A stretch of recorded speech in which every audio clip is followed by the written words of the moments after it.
Chapter 7, The Cucaracha Voice. Sometime late Sunday night, the weather changed. Snow began to melt. By Monday morning, the fleet of school buses came sloshing through slush.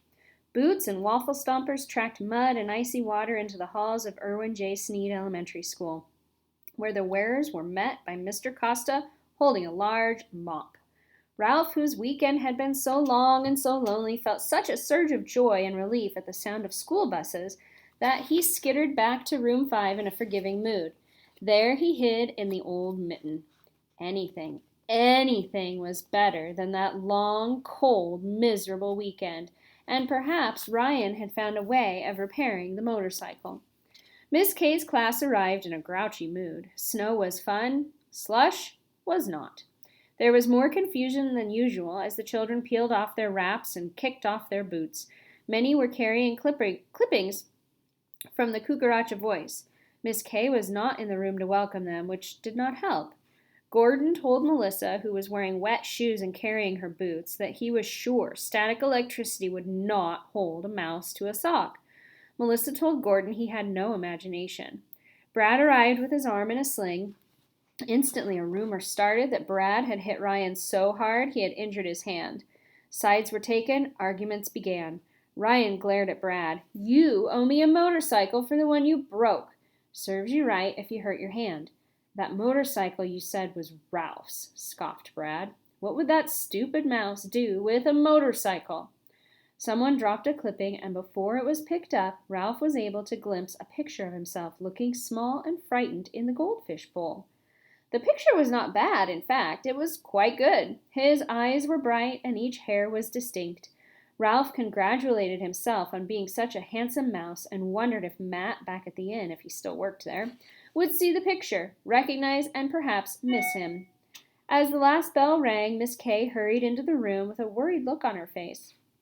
Instantly, she was surrounded by excited children waving clippings from the Cucaracha Voice and trying to talk at once. "It wasn't like that at all," they said. "That reporter got it all wrong.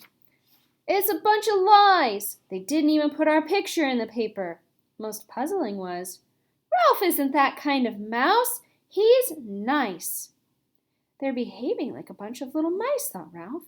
At the same time, he wondered uneasily what the paper had said about him. That he wasn't nice? Impossible. Miss Kay stood without speaking at the front of the room. Gradually, the class grew quiet. "That's better," said Miss Kay. Amazing, thought Ralph. The teacher had silenced the class without using a single bad word. He was even more ashamed of the way he had treated his little relatives.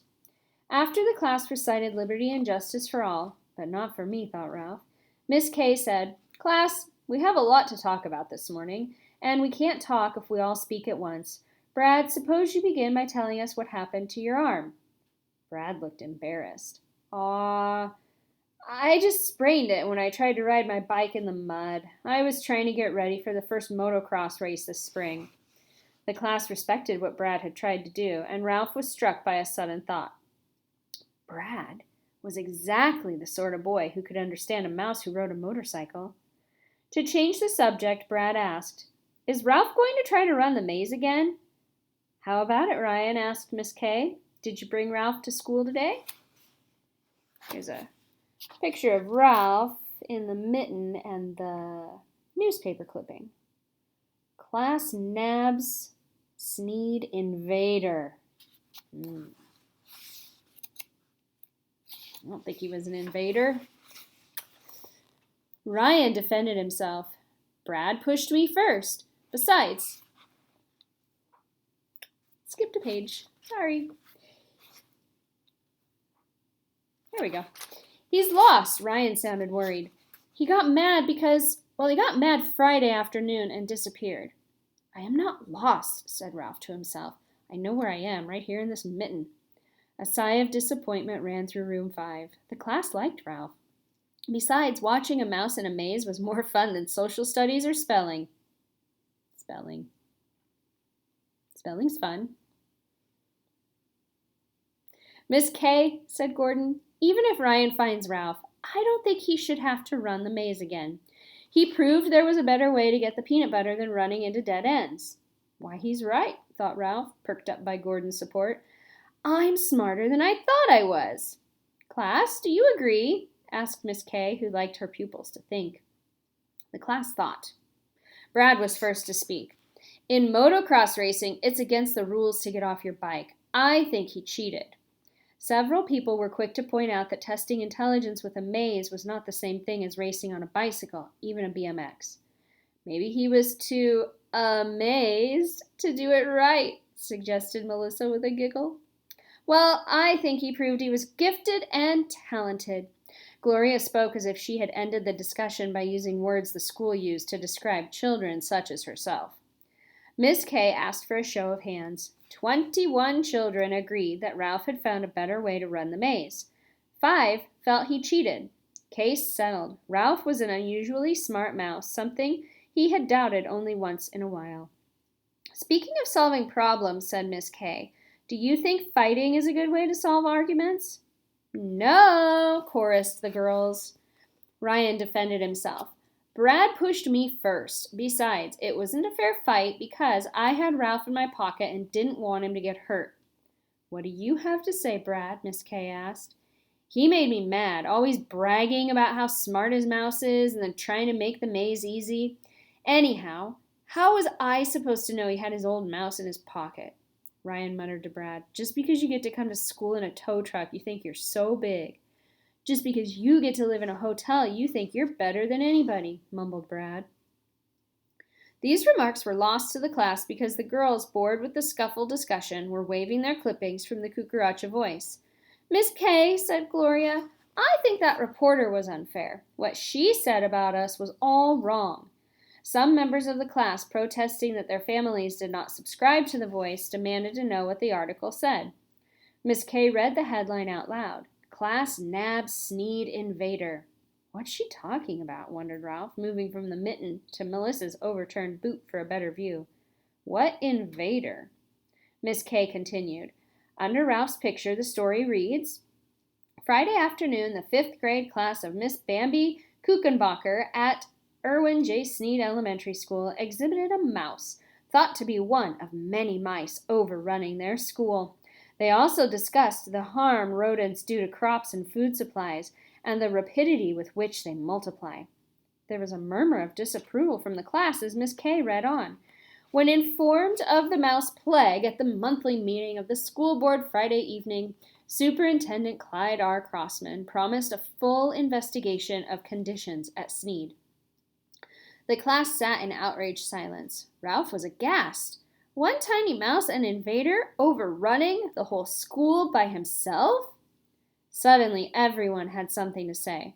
Our exhibit wasn't like that at all. We were having fun, and she made our school sound terrible. Poor little Ralph didn't invade us. Ryan brought him to school. She made our school sound dirty, and Mr. Costa works hard. She was mean not to put our picture in the paper. She stayed about 2 minutes and didn't understand what we were doing.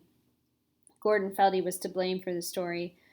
I didn't mean to get Ralph investigated, he said. I just wrote facts I found in library books. I didn't mean that Ralph personally ran around harming crops. Just how am I going to be investigated? Ralph was beginning to wonder. Brad was pleased that someone else was in the wrong. I think that reporter is a rat fink, was his contribution to the discussion. Miss Kay asked if he couldn't find a better way of expressing himself. After a moment he said, I think that reporter just said what she wanted to say and didn't care about us. One boy said, My father says bad news sells more papers than good news. Everyone agreed that the reporter saying bad things about their school in order to sell more copies of the Cucaracha Voice was mean, unfair, and just plain sneaky. They did good things at their school, and she should have said so. Melissa said, I think we should all write letters to the paper and say the story wasn't true and that there is or was only one mouse here. A splendid idea, Melissa, said Miss Kay, always eager for a new project. We can write letters for our language arts class. However, I think we should be careful that we tell the truth. Of course, Room 5 would tell the truth. Room 5 always told the truth, except when they fibbed a little. Miss Kay continued, Can we be sure that Ralph was the only mouse in the school? Our principal told me that this morning after reading the article in last night's Voice. The cafeteria workers reported a hole in a bag of sugar and tail tracings in the spilled sugar. The fourth grade teacher reported that seeds had disappeared from the mosaics her class had made. The librarian said the shredded material from the bags that books are mailed in has been scattered on the carpet, and the first grade teacher said she found tooth marks in a jar of paste. This information silenced the class, but left Ralph burdened with guilt. He was just a little mouse trying to get along in the world. He had not meant to cause so much trouble. Melissa spoke out. Maybe if there are other mice and we can catch Ralph again, we could find him a girlfriend and have a mouse wedding.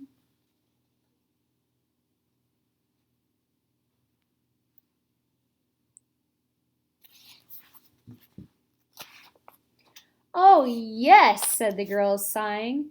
The boys were impolite about the suggestion. So was Ralph. We don't know where Ralph is, was Miss Kay's comment, and perhaps we should wait to write our letters until after the investigation. After all, there may be more mice in the school. The disappointed class who had been planning the angry letters they would write to the newspaper had to agree. But Miss Kay, said Gloria, isn't your name Heidi? Miss Kay laughed. Yes, it is. Then how come the reporter called you Bambi? Asked Gloria. She must have confused her book characters, was Miss Kay's amused answer. Ralph saw nothing to be amused about. What would the investigation mean? Cats? An exterminator with traps and poisons? Fumigation with deadly fumes seeping through the halls? That new electronic mouser that made a noise only mice could hear and sent them screaming into the night? Ralph was sure of only one thing. He had to escape from Irwin J. Sneed Elementary School, and he had to escape soon. That is the end of chapter 7. Next chapter is 8, Ralph Speaks. Bye for now.